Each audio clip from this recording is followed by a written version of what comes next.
And it was around this time that we were seeing the emergence of more of a formal API, REST API spec at least, right?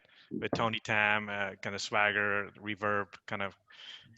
Well, Because it was actually named in the Apigee offices. It was Tony and Marsh Gardner, and they were kind of no way, trying to build really? something. They were trying to build something that was better than Waddle, right? Web Yeah. application description language, which is kind of an XML, almost a web services like hunky, junky, like Java inspired nastiness. Okay, say the And phrase. Say the they're like, say well, the catchphrase. and Say they're it. like, why are we going to, what are we going to call this thing? And so Marsh turns to Tony and he goes, why Waddle when you could Swagger? Boom. And so that is how the thing got called Swagger, right? Hey, It's Marsh and Cheers to that. Tony at the Apogee offices at 330 Rich Street, above a nightclub and by Farmer Brown's little kitchen.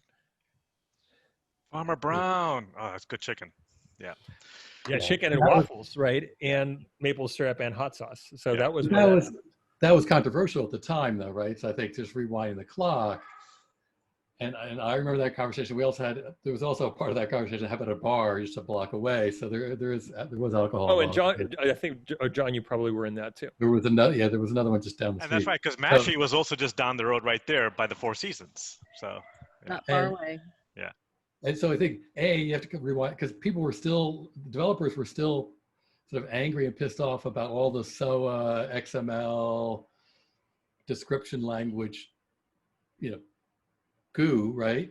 So, and in the RESTful world, it was sort of anathema or sort of blasphemy to sort of talk about writing a structured description, right? So that was super early for the idea in the RESTful API world. And then secondly, people had sort of an adverse sort of visceral reaction to it saying, well, no, you can't do that because that's so antithetical to our philosophy around a RESTful API shouldn't need a structured description that's so enterprise, right?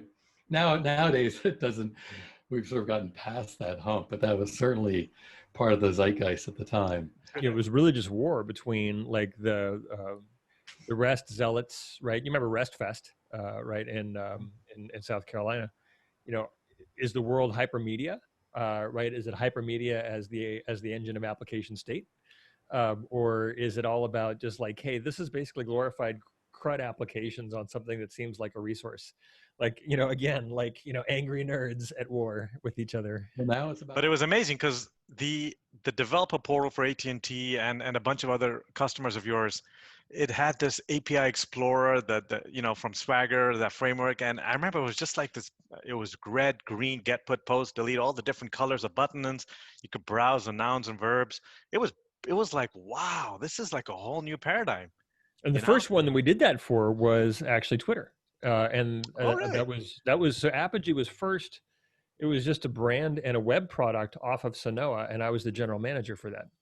And so the first thing that I figured out how to do was how do we get after Twitter and provide them with the default interface, because we needed developer adoption, and I had a sense that Twitter's API was going to have huge adoption.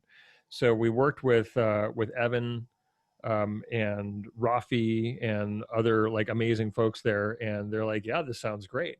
And so we got the we got that console built out, and man, it was the first time in my career where every week I had to change the order of magnitude on the graph that I showed the board, because they were like, hey, how's it going?